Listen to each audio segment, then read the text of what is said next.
Hello అండి. Welcome to vintage spices. ఈరోజు నేను పప్పు చెకోడీలు చేస్తున్నా అండి. చాలా క్రిస్పీగా చాలా బావుంటాయండి. మనం బయట కొనే షాపుల్లో కొనేవి ఎలా ఉంటాయో తెలీదు. వాళ్ళు ఎలాంటి ఆయిల్ యూజ్ చేస్తారో తెలీదు కదా! మనమే ఇంట్లోనే హ్యాపీగా, హెల్తీగా మంచిగా చేసేసుకోవచ్చండి. వీడియోని ఎక్కడ స్కిప్ చేయకుండా లాస్ట్ వరకు చూడండి. దీనికోసమైతే కప్పు బియ్యపిండి తీసుకున్నాండి. కప్పు పిండికి అరకప్పు మైదా పిండి వేసుకోవాలండి. మైదా పిండి వద్దు అనుకుంటే శనగపిండి యూజ్ చేసుకోవచ్చండి, మీ ఇష్టం. ఈ పిండిలు రెండు మంచిగా కలుపుకొని పక్కన పెట్టుకోవాలండి. మనం ఏ కప్పుతో అయితే పిండి తీసుకుంటున్నామో అదే కప్పుతో వాటర్ తీసుకోవాలండి. కప్పున్నర పిండి తీసుకున్నాం కదా, కప్పున్నర వాటర్ తీసుకోవాలండి. ఇప్పుడు కడాయిలో కప్పున్నర వాటర్ అనేది వేసుకొని కొంచెం మరిగాక టేస్ట్కి సరిపడా సాల్ట్ వేసుకోవాలి. అలాగే కొంచెం అంటే కొంచెం పసుపు వేసుకోవాలండి. కావాలి అనుకుంటే ఇదే టైంలో ఫుడ్ కలర్ యాడ్ చేసుకోవచ్చండి, రెడ్ కలరు. బయట షాపుల్లో చేసే వాళ్ళు అయితే కన్ఫర్మ్గా కలర్ యూస్ చేస్తారండి. మనం ఇంట్లో చేస్తున్నాం కదా, మనకు అవసరం లేదండి. అలాగే కారపొడి వేసుకోవాలి. కొంచెం ఒక హాఫ్ స్పూన్ వరకు వాము వేసుకోవాలి. బటర్ కానీ నెయ్యి కానీ ఏది కావాలి అనుకుంటే అది వేసుకోండి. 2 స్పూన్ల నెయ్యి వేసుకున్నా అండి. ఇవన్నీ బాగా కలుపుతూ ఎసరు అనేది మంచిగా మరిగించుకోవాలండి. చూడండి మంచిగా మరుగుతుంది కదా వాటర్ అనేది.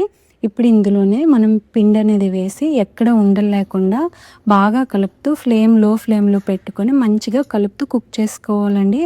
మరీ ఎక్కువ టైం పట్టదండి. ఒక 2-3 నిమిషాలు కుక్ చేసుకుంటే సరిపోతుందండి మూత పెట్టి.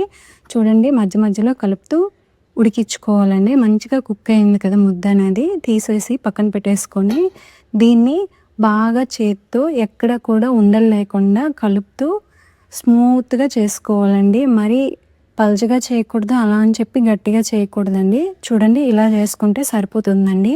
నేనైతే 2 గంటలు నానబెట్టుకున్న శనగపప్పు తీసుకోవాలండి దీనికి. ఈ శనగపప్పుని వాటర్ లేకుండా కాటన్ క్లాత్లో మంచిగా తుడుచుకోవాలండి. కన్ఫర్మ్గా వాటర్ లేకుండా చూసుకోండి.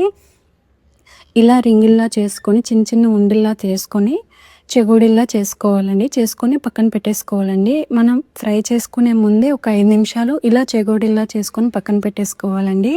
వెంటనే చేసే కంటే ముందే చేసి పెట్టుకుంటే పర్ఫెక్ట్గా వస్తాయండి. ఇప్పుడు కడాయిలో డీప్ ఫ్రైకి సరిపడా ఆయిల్ వేసుకొని ఆయిల్ మంచిగా హీట్ ఎక్కాలండి. హై ఫ్లేమ్లో ఉన్నప్పుడే మనం రెడీ చేసి పెట్టుకున్న చెగోడీలు అనేవి వేసి కదపకుండా అలా ఉంచాలండి. వాటంతట అవే పైకి తేలేంత వరకు అలా ఉంచేసేయాలి. చూడండి అవి పైకి వచ్చాయి కదా, ఇప్పుడు వీటిని మీడియం ఫ్లేమ్లో పెట్టుకొని మంచిగా గోల్డెన్ కలర్ వచ్చేంత వరకు కలుపుతూ ఫ్రై చేసుకోవాలండి, క్రిస్పీగా. వీటి నుంచి ఇవి మంచిగా ఫ్రై అయ్యాయని మనకి ఎలా తెలుస్తుందంటే, ఇందులో నుంచి ఎక్కడ బుడగలు రాకుండా ఆగిపోయిందంటే మనకి పర్ఫెక్ట్గా ఫ్రై అయిపోయినట్లండి చెగోడీలు అనేవి. చూసుకోండి. ఇంకా డౌట్ ఉంటే ఒకటి చెక్ చేసుకుంటే సరిపోతుందండి. అంతే అండి.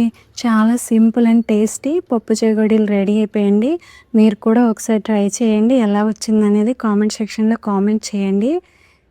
అలాగే వీడియో నచ్చితే లైక్ చేయండి, షేర్ చేయండి. ఇలాంటి మరిన్ని సింపుల్ రెసిపీస్ కోసం మన ఛానల్ని సబ్స్క్రైబ్ చేయడం మర్చిపోకండి. Thank you.